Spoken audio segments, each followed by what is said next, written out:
이재용 삼성전자 부회장이 다시 법의 심판대에 올랐습니다. 이번이 벌써 세 번째 수사인데요. 세계인이 다 아는 글로벌 기업의 총수가 이렇게 자주 법의 심판을 받는다는 거 정상은 아닌 것 같습니다. 왜 이런 일이 반복되는 걸까요? 이 부회장이 법정에 불려나오는 사건들을 보면 분명한 공통 분모가 있습니다. 경영권 승계와 관련돼 있다는 점인데요. 오늘은 경영권 승계 혹은 경영권 세습 문제에 대해 집중적으로 짚어보겠습니다. 경제 관련 취재를 오래 했고 재벌의 세습 문제에 대해 책을 낸 유재용 선임 기자 나와 계십니다. 어서 오십시오. 안녕하십니까. 자, 유 기자. 예. 벌써 20년째 이런 일들이 벌어지는 그렇죠. 것 같습니다. 예. 뭡니까 이게 도대체? 예, 이게 그러니까 1990년대 말부터 이런 얘기가 나오기 시작했는데 뭐 서울통신기술 전환사채 문제가 먼저 나왔었고요. 예. 그다음에 이제 삼성 SDS, 에버랜드 전환사채, 그리고 박근혜 정부 들어서는 최순실 게이트, 그리고 최근에는 이번에 문제가 됐던 제일모직과 삼성물산 합병 문제까지, 그러니까 뭐 한 20년에 걸친 뭐 기나긴 여정이었다라고도 할 수 있겠습니다. 이게 전부 경영권 승계 혹은 네. 아까 말씀드린 경영권 세습 관련된 문제 같은데요. 이런 이게 사실 일반인들은 뭐 그렇게 나쁜 거야? 네. 이런 생각할 수 있는 것 같은데 그렇죠. 예. 뭡니까 문제가? 이게 가장 큰 문제점이 이런 경영권 승계 작업들이 이제 이재용 부회장 일가에 그치는 게 아니라 다른 주주나 납세자들, 다른 사람들한테 이게 피해를 준다는 거죠. 이런 작업들이 하나같이 이제 비상장 주식을 매개로 이루어지는 게 대부분인데요. 이 비상장 주식이 이렇게 이용되는 이유는 이게 가치 평가가 하기 어렵다는 점입니다. 그래서 이런 점을 이용해서 그러니까 이재용 부회장에게 유리한 방향으로 때로는 저평가하고 때로는 고평가했다는 의혹이 일고 있는 겁니다. 이거 전환사채의 경우에도 이재용 부회장한테 아주 헐값에 넘기고 나중에 그 주식으로 사는 행사 가격도 낮게 책정을 해줘갖고 이 부회장한테 일방적으로 유리하게 갔다는 이런 얘기거든요. 근데 이렇게 되면 사실 뭐 증여나 다름이 없기 때문에 세금을 내야 됩니다. 근데 그걸 안 내고 또 회사 입장에서는 또 배임의 소지가 있는 거거든요. 또 이번에 그 삼성물산 제일모직 합병도 이 부회장에게 유리하게 삼성물산의 주가를 저평가했다 하는 그런 혐의인데 그렇게 되면 이제 삼성물산 다른 주주들이 이제 피해를 보는 거죠. 이 과정에서 또 국민연금도 연루됐다는 얘기가 나왔는데 이게 사실이라고 그러면은 국민들의 노후 자금을 관리하는 국민연금이 손해를 봤을 수 있다. 이렇게 되게 되면 이건 좀 너무한 거 아니냐. 결국은 뭐 이게 엄청나게 돈을 많은 한 사람의 경영 승계를 위해서 그보다 훨씬 돈이 적은 사람들이 이렇게 피해를 봐야 되느냐 하는 이게 사회정의 문제가 제기되는 거죠. 그 부분이 기억이 남습니다. 아주 한 사람의 돈 많은 사람을 위해서 국민 전체가 피해를 보는 셈인데요. 그렇죠. 국가 전체가 이렇게 시끄러우니까. 자, 그러면 우리 납세자 피해도 피해고 주주의 피해도 피해지만 이게 경영에도 도움이 되지 않는다. 이 말씀을 하시는 거죠? 그게 바로 포인트인데요. 이게 단순히 뭐 주식 평가 과정에서 다른 주주들이 손해를 봤다. 이런 점을 넘어서 대부분 재벌 기업이라고 그러면 이제 경영적인 차원에서 운영을 해야 되는 건데 그렇다면 재벌 그룹의 경영 구조 개편 이런 작업은 사실 뭐 시대의 흐름을 읽고 상당히 전략적인 판단을 내려서 어떤 부분에 투자를 할까 선택과 집중 이런 걸 해야 되는 겁니다. 그런데 이제 이게 경영권 승계가 워낙 중시되다 보니까 그거에 유리한 상황으로 경영 구조를 개편하게 된 거라는 그 의혹이 있는 거죠. 그러니까 결국 이제 경영을 위한 의사 결정 과정에서 그 사적인 이해관계가 개입된다는 건데 삼성물산과 제일모직이 합병이 그럼 과연 그 시점에서 삼성그룹한테 그렇게까지 필요했던 것이냐? 그럼 경영권 승계를 위했던 거냐? 그 지주회사인 삼성물산에 대한 이재용 부회장의 지배력을 높이기 위했던 거 아니냐? 하는 그런 뭐 이렇게 합리적인 비판이 일 수가 있는 거죠. 그러니까 어떤 기업의 미래를 위해서 전략적 결정을 해야 되는데 이게 무조건 한 사람을 중심으로 돌아가는 거죠. 그런 위험 때문에 기업에게도 엄청난 폐해가 갈 것이다. 그렇죠. 이 말씀이시죠. 글로벌 기업이 그렇게 경영 결정을 할 수가 있느냐. 그런데요. 많은 사람들은 얘기자. 이병철 회장이 회사를 세웠고 그 아들, 손자 이렇게 지껏 지가 물려주겠다는데 왜 그렇게 말들이 많아? 이렇게 얘기하는 분도 있습니다. 이게 대부분 한국적 정서죠. 삼성그룹이 뭐 이건희 회장 소유라면 그 말씀이 맞은데 그것도 뭐 이 부회장이 상속세를 제대로 낸다는 전제하에서 그런 겁니다. 그런데 이게 문제는 삼성뿐만 아니라 우리나라 이 대기업, 재벌 기업 대부분이 재벌 총수 일가계 이제 더 이상 아니라는 거죠. 지주회사에 대한 총수 지분율이 겨우 뭐 거의 한 20% 예. 겨우 넘는 거고요. 예. 그렇게 되든가 하면 주주들의 이익이 다른 주주들의 예. 이익은 무시되는 거죠. 그렇게 되면 기본적으로 주식시장에 대한 투자자들의 불신이 깊어지고 예. 자본주의 체제의 근본인 주식시장을 해할 수가 있다는 예. 그런 문제까지 이제 번질 수가 있는 겁니다. 예. 그런데 이게 삼성만은 문제 우리나라에서 일반적인 얘기 아닌가요? 아, 예, 물론입니다. 예. 우리나라는 모든 재벌 기업들이 경영권을 세습하고 있다고 단언을 해도 뭐 과언이 굉장히 아니죠. 그렇습니다. 예. 뭐 이미 LG가 최근에 예. 구광모 체제로 예. 4세 경영 들어갔고요. 지난 2016년에 예. 두산이 예. 4세 경영의 시대를 뭐 새로 예. 열었죠. 그러니까 세계 경제사적인 관점에서 볼 때는 뭐 우리나라는 거의 뭐 극단적으로 예. 희귀한 케이스라고 볼 수 있습니다. 세습 경영에 있어서는 선두주자군요. 우리가 거의. 근데 좀 불명예죠. 예, 예. 근데 재벌 세습에 대한 책을 써서 비판하신 걸로 알고 있는데요. 네. 우리나라 경제가 잘 풀리지 않는 근원적인 이유 중에 하나다. 이런 세습에 있다. 이런 네. 비판하신 것 같은데 그 근거는 뭔가요? 그러니까. 예, 이게 그러니까 문제가 그러니까 이게 뭐 재벌 총수들이 연루된 형사 사건이 단순한 그런 의미를 넘어서는 예. 이런 차원이라는 거죠. 지금 예. 이제 사회 정의 차원을 넘어서서 이제 이 재벌의 세습 경영 문제를 국가 경쟁력이라는 차원에서 한번 들어봐야 예. 될 때가 됐다 이거죠. 예. 뭐 우리나라 경제에서 대기업이 차지하는 비중이 사실 대단합니다. 예. 뭐 10대 그룹은 차지하고 예. 10대 기업의 매출만으로도 국내 총생산의 한 절반 가까이가 예, 된다는 예. 그런 통계가 있고요. 그러니까 당연히 대기업이 잘 돼야 일반 국민들의 삶이 윤택해지는 그렇습니다. 거고요. 예. 뭐 이런 방송사만 해도 사실 대기업들이 잘 돼야지 광고가 늘어나고 예, 예. 그래서 매출이 늘어나고 뭐 모든 사람들이 그런 혜택을 받는 건데요. 예. 그러니까 당연히 이런 기업들을 누가 지휘하느냐 예. 이런 문제는 우리 경제에 사활이 달린 예. 문제라고 해도 이게 과언이 아닙니다. 그렇습니다. 그러니까 예. 뭐 이런 기업가들은 사실은 민간 기업이지만 공인이라고 해도 과언이 아니죠. 워낙 자리가 우리나라 중요하단 말씀이시죠? 특히 예. 우리나라 같이 대기업이 예. 중요한 나라에서는 예. 아주 뭐 예를 들어 축구 예를 들자면은 쉽게 말씀드리려면 예.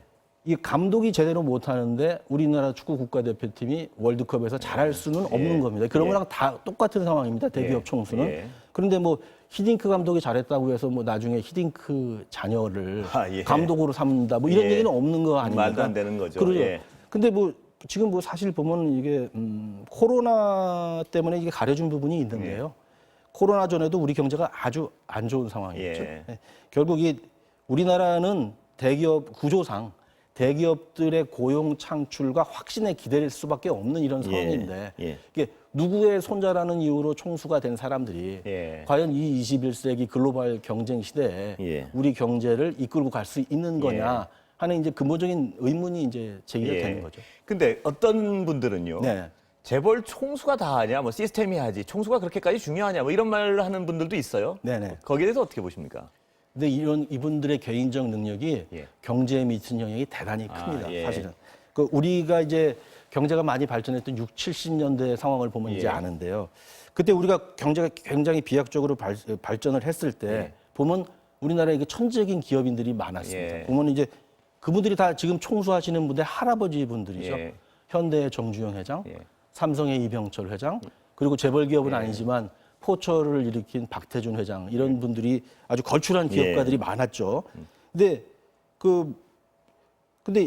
지금 총수하는 최근 우리 경제가 안 된다고 해서 이렇게 둘러보면요. 예. 이런 기업가들이 없습니다, 사실. 예. 예. 반면 미국을 봐보면 예. 아직도 미국 경제가 좋다고 하죠. 예. 근데 미국을 보면 뭐 우리가 다 아는 스티브 잡스나 예. 빌 게이츠, 예. 앨런 머스크 이런 진짜 걸출한 기업가들이 아직도 많죠. 예. 그러니까 미국 같은 경우는 이런 사람들이 계속 나오면서 혁신을 통해서 나라의 상당 부분을 먹여 살리고 있다. 예. 이런 부분을 인정을 해야 되는 거죠. 예. 그러니까 말씀하신 거는 걸출한 기업가인 이병철 회장의 손자가 걸출하다고 믿는 거는 히딩크 감독의 자손들이 감독을 할 수 있는 거랑 또 비슷한 얘기입니다. 똑같은 예. 말씀이다 예. 이 말씀이시죠? 예, 그렇죠. 근데 우리나라 지금 맡고 있는 2, 3세는 그만큼 능력이 떨어지는가요? 글쎄요, 능력이 떨어지는 줄은 모르지만 이런 경영적인 능력이라는 게 예. 유전이 되는 건 아니지 않습니까? 예. 뭐 아버지가 키가 크면은 아들이 키가 클 그런 확률은 높죠. 예. 하지만 아버지가 경영적인 천재였다고 해서 예. 아들이 경영적인 천재가 된다는 건 예. 상식적으로 이상한 얘기죠. 예. 그러면 예. 그래서 근데 왜 우리나라만 이렇게 핏줄에 집착을 하는 건가요? 왜 이렇게 핏줄로 인한 세습 문제가 우리나라에 유독 두드러진 건가요? 예, 그러니까 뭐 우리나라 문화적인 현상일 수도 있는데요. 뭐 예. 우리나라는 아직도 이게 최고 경제를 조선시대처럼 뽑고 있는 거예요. 예. 뭐 직접적인 원인을 찾자면은 법을 먼저 만드는 게 정치권이니까 예. 거기서 먼저 찾아볼 수가 있겠는데요. 예. 뭐 진보 쪽은 상대적으로 이 재벌 개혁이나 경제 민주화 부분에 대해서 예. 적극적인데 이 사람들도 이제 집권하고 나면 기득권의 일부가 되니까 재벌 개혁을 이런 거 하는 거에 대해서 좀 부담을 느끼는 것 같고요. 예.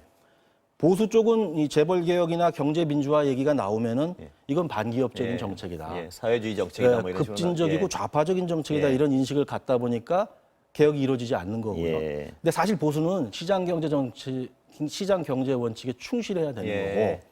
이게 어찌 보면 보수의 정책일 수도 있다는 말씀이시죠? 그렇죠. 세습이라는 거는 예. 인적 자원의 효율적인 배분이라는 시장 경제 원칙에 정면으로 배치가 되는 겁니다. 그러니까 시장 경제를 비교적 맹렬하게 추구해야 되는 보수 입장에서 볼 때는 오히려 더? 반대해야 예. 되는데 우리나라는 좀 그게 잘 안 되고 있는 거죠. 예.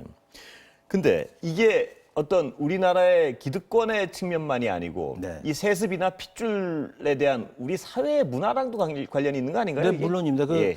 우리 민족이 문화적인 측면에서 반성할 부분이 우리 보통 사람들도 많은 겁니다. 사실 우리 민족이 세습에 관대한 부분이 있어요. 예. 단적으로 보면 이제 인간의 평등을 외치면서 세습적인 왕조의 저항에서 일어났던 게 사회주의인데 예. 그게 이제 북한에 들어가면은 예. 3대 세습으로 이게 예. 변질이 되는 거죠. 예. 남한에서도 보면은 대형 교회들이 맨날 세습 문제로 이렇게 예. 골머리를 앓고 있고 그 세습 문제로 인해서 환멸을 느끼면서 교회를 떠나는 신자들도 많고 예. 하지만 이게 고쳐지질 않고 있죠. 예. 가톨릭이나 뭐 불교는 원천적으로 뭐 세습이 안 되는 예. 부분이니까 뭐 그렇지만은 근데 이런 거는 모두 예. 국민들이 이런 세습에 대해서 좀 관대하다는 예. 것 때문에 가능한 건데요. 뭐 우리 드라마 보면은 뭐 걸핏하면 예. 재벌 2, 3세가 뭐 남자 주인공으로 나오고 그렇지 않습니까? 근데 시청자들조차도 이렇게 세습 경영에 대해서 저게 문제가 있다는 문제를 생각을 전혀 안 하죠? 안 하고서 늘 예. 뭐 신데렐라 뭐 예. 왕자님처럼 그걸 예. 보고 있는 거죠. 그 어떤 재벌 2, 3세가 당연히 기업을 울려받는 거에 대해 비판적이어야 될 일반 국민들도 예. 그것에 대해서 굉장히 어떤 장밋빛 한 상을 가지고 쳐다보고 그러니까 작가들도 맨날 그 재벌 2, 3세 나오는 예. 남자 주인공 뭐 그게 멋있고. 자본주의의 원리로 보면 대단히 불합리한 어떤 일인데도 그렇죠. 우리 자본주의나 문화가 시장 경제 차원에서 보면은 좀 대단히 이상한 얘기죠. 예. 네. 네. 그러면 예. 어떻게 개선해 나가야 될까요, 이거? 네, 그 말씀드렸듯이 이게 인식의 이게 전환이 필요합니다. 예. 이게 우리가 워낙 이런 경영권 세습을 많이 봐서 예. 이런 현상에 대해서는 좀 마취되어 있는 측면이 있습니다. 우리가 뭐 어떤 방에 들어갔을 때 이상한 냄새가 나면은 예. 처음에는 이상하다고 생각하다가 나중에 길들여져 갖고 냄새를 못 맡는 거나 마찬가지인데 뭐 예를 들어서 입장을 바꿔서 예. 빌 게이츠가 미국 검찰한테 맨날 이렇게 불려다니고 감옥도 가고 그러면은 우리가 보면서 저 대단히 이상하다고 느낄 거 아니겠습니까? 근데 예. 지금 우리나라를 외국 사람들이 그렇게 바라보고 있는 겁니다. 지금 이재용 부회장 사건을 보면서 굉장히 뭐 이런 것들이 창피한 일이다 예. 하는 인식을 가져야지 개선이 시작되는 거고요. 예. 한국이 그럼 이제 앞으로 시장 경제가 지금 상당히 이렇게 정체기에 왔는데 그럼 한 번 더 점프하려면 어떻게 해야 되느냐 이런 부분에 대해서 진지하게 이제 고민을 가져야 될 때가 온 거죠. 그러니까 우리 경제가 어려운 여러 가지 이유가 있겠지만 네. 그 중에는 능력을 검증받지 않는 2, 3세가 경영을 하는 거 그리고 이 우리나라가 가지고 있는 대기업의 비중을 보면 최고의 인재가 총수를 맡아야 된다는 말씀이시죠? 그렇죠. 한 0.01% 정도의 인재들이 대기업을 운영하고 그래야지 우리나라 국가 경쟁력이 높아진다. 이런 말씀이죠. 그러나 이게 이제 워낙 큰 문제다 보니까요. 네. 뭐 시간은 다 됐는데요. 신중론을 제기하는 분들도 적지는 않습니다. 어떻습니까? 근데 뭐 결국은 언제까지 이렇게 해야 되는가 하는 문제인 것 같습니다. 그럼 4세 했으니까 5세, 6세까지 갈 거냐? 그럼 아니면 지금이라도 대안을 찾을 거냐? 영어 표현에 지금이 아니면 언제냐 하는 표현이 있는데 우리가 한번 생각을 해봐야겠죠. 지금 다른 조직들은 뭐 예를 들어 대학병원이 있다. 그러면 그 원장을 뽑을 때 뭐 내과 과정을 했든지 외과 과정을 했든지 논문을 잘 썼든지 그런 여러 가지 기준으로 의해서 원장을 뽑지 않습니까? 그러니까 우리나라 대기업 말고는 우리나라 대부분 조직들이 나름대로 완벽하지는 않지만 그 조직 내에서 치열한 경쟁을 통해서 어떤 사람들을 가려내고 그 사람을 지도자로 앉히는 그렇게 하는 시스템이 있는 거죠. 그러니까 이게 대단히 뭐 급진적인 아이디어다. 뭐 대기업을 우수한 예. 사람들이 운영한다는 게 대단히 급진적인 아하, 예. 아이디어다. 이렇게 얘기하는 건 조금 예. 네, 이상한 얘기라고 할 수 예. 있겠습니다. 가장 경쟁을 통해서 가장 우수한 사람이 대기업 총수를 맡아야 된다. 이거는 급진적 아이디어가 전혀 아니란 말씀이죠. 예, 예. 모든 사회에서 모든 조직에서 모든 그렇게 하고 조직과 있는 거 모든 아닙니까? 지금 사회가. 그걸 지향하고 있지 않습니까? 다른 예. 조직들은. 오늘 말씀 감사합니다. 예, 예. 감사합니다.